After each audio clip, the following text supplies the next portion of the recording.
Ito mga tol, sure ako walang ganong siklistang napunta dito. O tama-tama yung desisyon na sundan natin yung mga likuan sa mapa. Naririnig ko na yung hampas ng alon.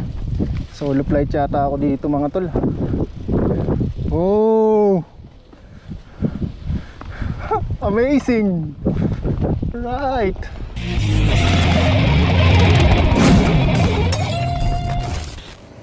Yo, what's up mga tol? Kamusta na? So, kamusta na kayo? So, ayan, at matagal-tagal tayo walang bagong upload. So, ilang araw na lang year 2021 na. 29 yan, December 29. So, mayroon lang akong gustong gawin. Anyway, panibagong trip lang to. Kasi nung mga nakaraan, di ba pag nagbabike tayo, meron tayong talagang target destination. So, ang gagawin ko kasi ngayon, pupunta ako sa spot na hindi ko pa nararating at hindi ko alam talaga. Kasi ang gagawin ko, titingin lang ako sa Google Map kung saan yung may mga sangasangang daan, kung saan yung may mga tagos-tagos. Papasukin natin yon. Pero ang main goal ko dito is yung seaside. Mas gusto ko sa may tabi ng dagat kasi maghahanap ako ng magandang spot doon kung saan pwede magpahinga, kung saan pwede mag-video ng maayos.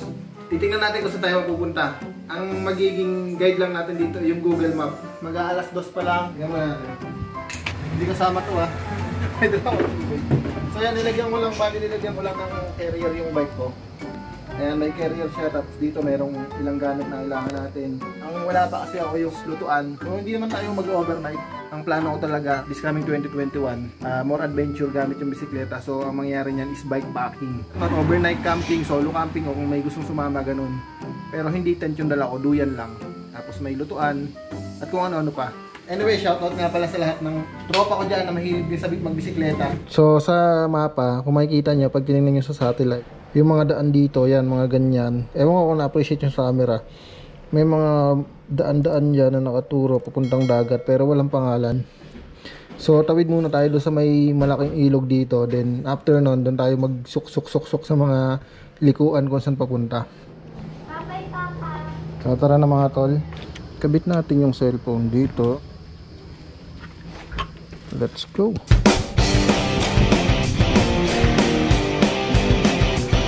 Sana makakita tayo ng magandang spot saan pwedeng magtigil kasi nakakaisip na rin pag lagi nasa bahay ka. Woo! Ito kasi yung pinaka gusto kong gawin mga tol, yung pumunta ka sa lugar na hindi mo pa napupuntahan. Tapos syempre alamin mo yung mga bagay na kung anong meron doon.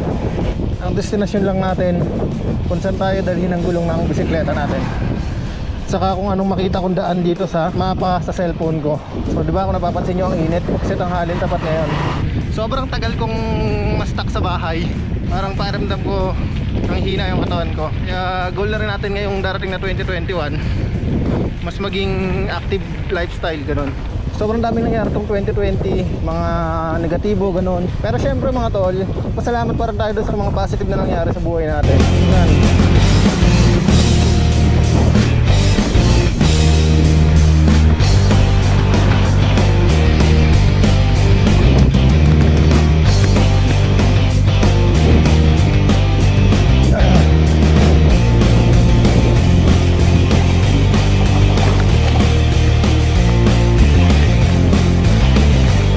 Bale, itong ang pupuntahan natin mga tol yung lugar na lagi natin pinupuntahan. Pero lampas pa tayo doon.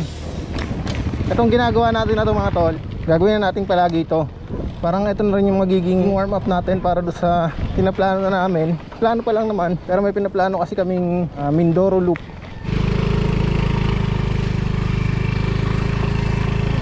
Lubog. Buhangin.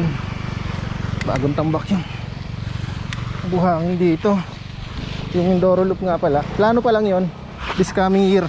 Kaya mag warm up na tayo kasi more than 500 kilometers yun. So siguro mga 4 to 5 days siguro ang abutin namin yung gagawin naming loop. Hindi naman yung katulad nung typical na loop na dire-diretso lang. Kaya medyo matagal yung aabutin namin sa loop na yon na pinaplano namin kasi may kasama pang camping yun. For example, may madaan na kaming magandang spot, stop over muna doon para mag-camping, magpalipas ng gabi, ganon. Siyempre para hindi lang puro padjak, may adventure din sa exploration. Para hindi lang natin naikot, kasulit pa natin yung mga magandang lugar na madadaanan natin. Target namin is March, so sana matuloy this coming March 2021.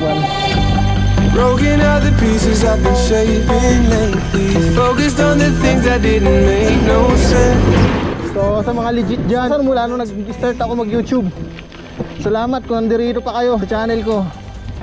So ang goal natin is 500,000 or 1 million this coming 2021. Sana makachamba, hindi chamba, pagsikapan natin pala. So ayan na, Abaton Bridge. Yan, madalas yung nakikita sa vlog ko to. Usually napunta tayo dito hapon, pero ngayon tanghalin tapat. So walang katao-tao mga tol. Sarap mag-bike. Bruises where I came from, but I wouldn't change if I could restart. I ain't gonna hide these beautiful skies. I've been going way too. Yan, pili tayo, kaliwa kanan. Dito tayo sa lumang daanan. Yun, bagong butas na yun mga tol, pero dito tayo sa lumang daanan para makita nyo rin. Alright, hindi na ganong dinadaanan ng mga sasakyan to eh. Eto, last time pinuntahan natin to eh. Tabi ng ilog yan eh, may daan dito. Yan, dyan. Pero dito tayo. Eto.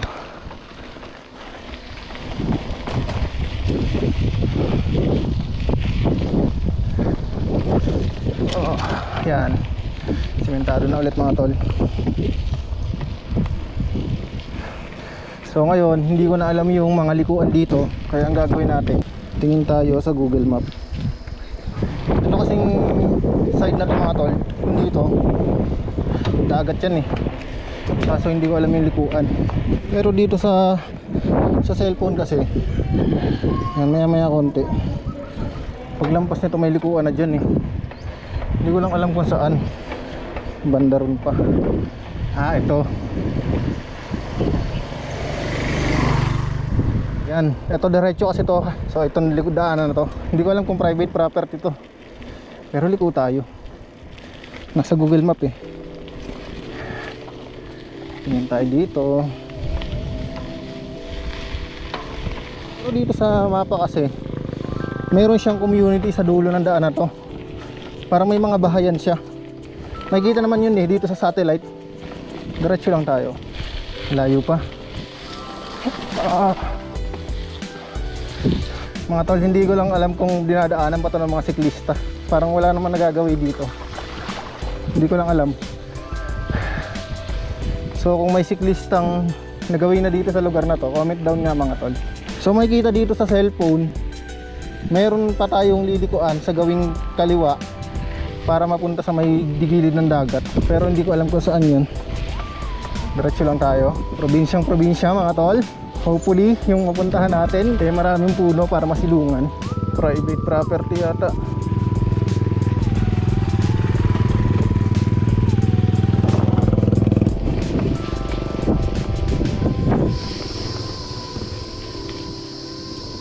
Lalao na to mga tol oh.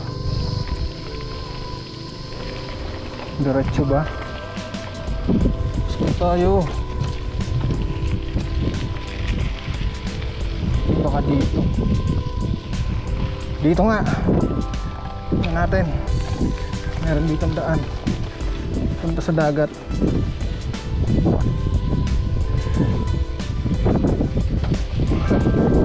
Ito mga tol, sure ako walang ganong siklistang napunta dito. Or wala talagang siklistang napunta dito.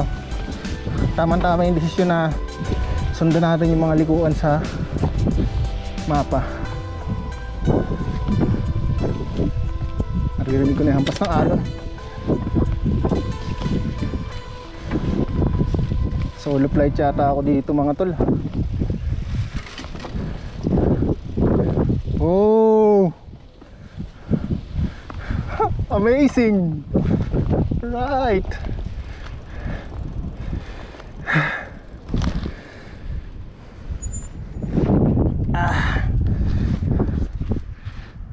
Dito tayo.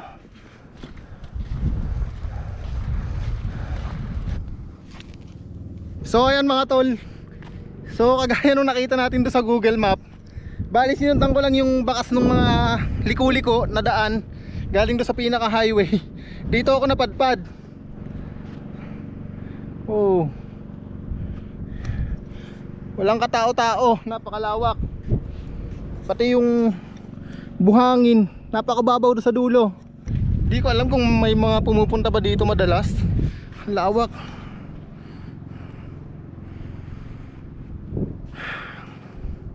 Okay dito mag-camping kung may tent kayong dala, pero kung ganun sa dala ko na duyan, naku, walang pagtatalian. Walang ganong puno. Yung bisikleta. Upo muna tayo saglit. So mga tol, pahinga lang tayo saglit dito, tapos mamaya padyak na ulit tayo sa medyo palayo pa. Tingnan natin kung may daanan pa tayo makikita dito sa Google Map na yung typical na hindi ganon dinadaanan ng mga tao. So kung nakita nyo kanina yung dinaanan natin, di ba parang ano lang yun, parang daanan lang ng mga tao talaga, sobrang kipot.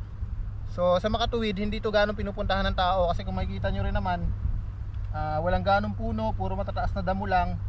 Tapos yan yung dalampasigan, walang tao, tayo lang yung nandirito. So yan, okay na okay tong spot na to para magpahinga. Maganda sana dito kung merong tent. Maganda dito pag hapon kung meron kayong tent, bonfire, tapos kasama yung tropa, nagtagay ng konti, ihaw, nagigitara, tapos nagkakantahan. So palagay ko okay tong spot na to sa mga bonfire session pag gabi. Wag lang malakas yung hangin, kasi pag sobrang lakas ng hangin dito, sigurado yari kayo dito.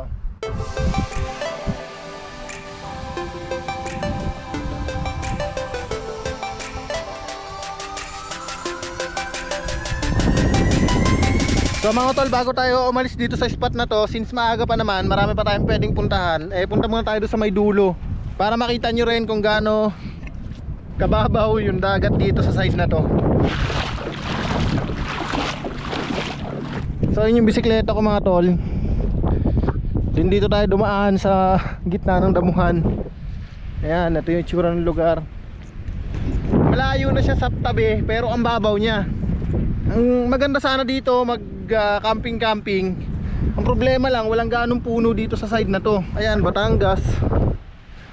So ayan, mababaw pa dito.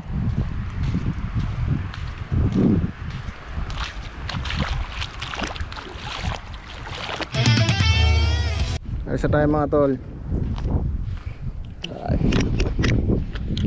So at least nalaman natin na may spot pala dito na pwedeng puntahan pag maliligo sa dagat. Yun nga lang, medyo masukal yung daan.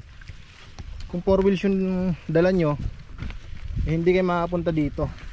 So lalabas na ulit tayo doon sa may highway. Medyo liblib tong lugar na to.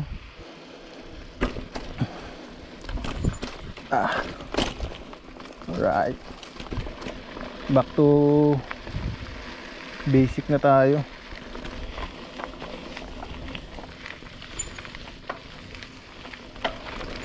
Mayroon ding mga ilang bahay dito. Sigurado tahimik ang pamumuhay dito. Kumbaga pag dito ka tumira, ang layo ng kapitbahay mo. Kagaya niyan, no? Ito mukhang tindahan to, abandonado na. So kung ako personally, hindi ako sanay tumira sa ganito. Pero pagtanda ko siguro, ito may bahay din. Kaso tingnan nyo, mukhang abandonado na. Highway na to mga tol. Diretso tayo, then tingin tayo sa Google Map kung saan tayo pwedeng mapadpad. At ayun na nga mga tol, so wala naman akong nakitang magandang likuan sa Google Map. Nag-isip ko na lang na gawin, dumiretso doon sa kasunod na bayan, since marami pa naman akong lugar na hindi napupuntahan doon. Kaya ayun, diniretso ko na yung diretsong daan hanggang napunta na ako doon sa kabilang bayan. Dito na tayo sa bayan ng Nauhan. Kabilang bayan na to. Ito, ginagawa pala yung kalsada dito.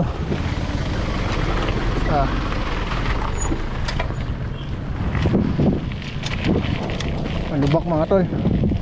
Holy shit.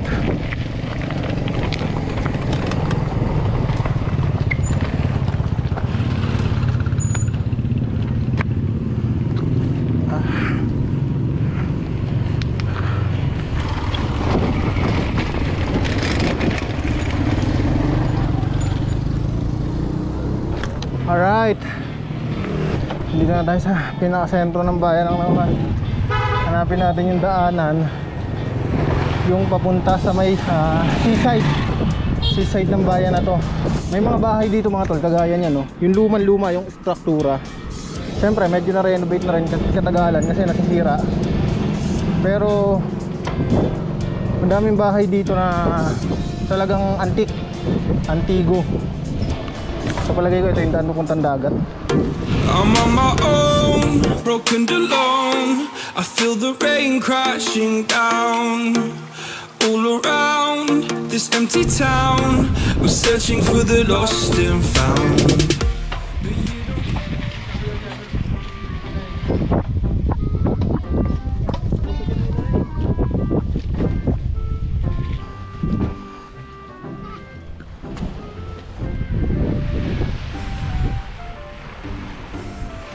So ayan mga tol, nandito ako sa seaside ng kabilang bayan ng Nauhan. Actually first time ko lang dito. So napakaganda rin. So dito yung paradahan ng mga bangka. Ayan, dito sa likod ko. Ayan, kalmado lang. Walang ganong naligo kasi mainit pa. Laki ng scene ng kapatiran natin dito. Mukhang solid yung mga brad dito sa bayan na to. Mukhang nangingibabaw ang ating fraternity dito ah.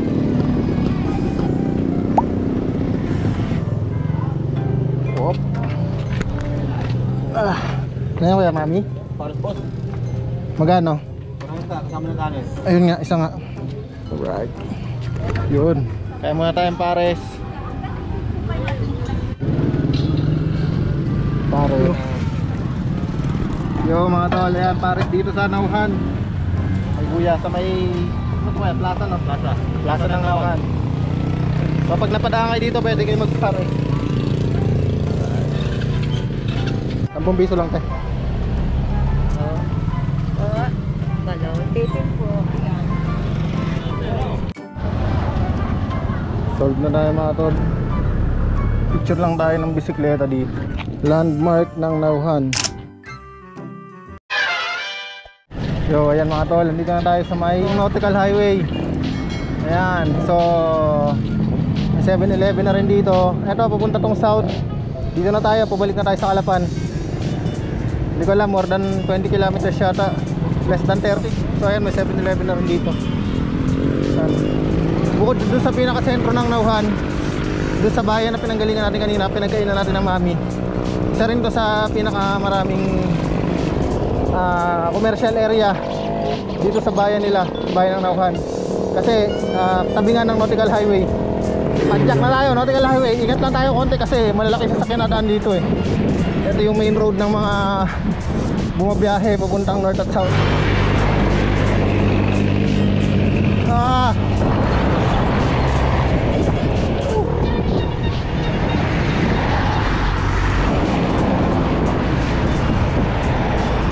Dito na tayo sa Barcinaga. Dito na tayo sa boundary ng bayan ng Nauhan sa bayan ng Calapan. Ayan na yung palatandaan, yung mukha ng Tamaraw. Alright, ngayon ito na mga tol, dito na tayo sa 5. Gabi na. So ayan, puntang Calapan, napuntang Puerto Galera sa kaliwa, papuntang Calapan sa kanan, Calapan din yung diretso. So diretso tayo. Alright, dito na tayo sa pinakasentro, provincial capital ng Oriental Mindoro. Isa sa pinakamalaking mall dito, New City. Yun, sa wakas nakarating din.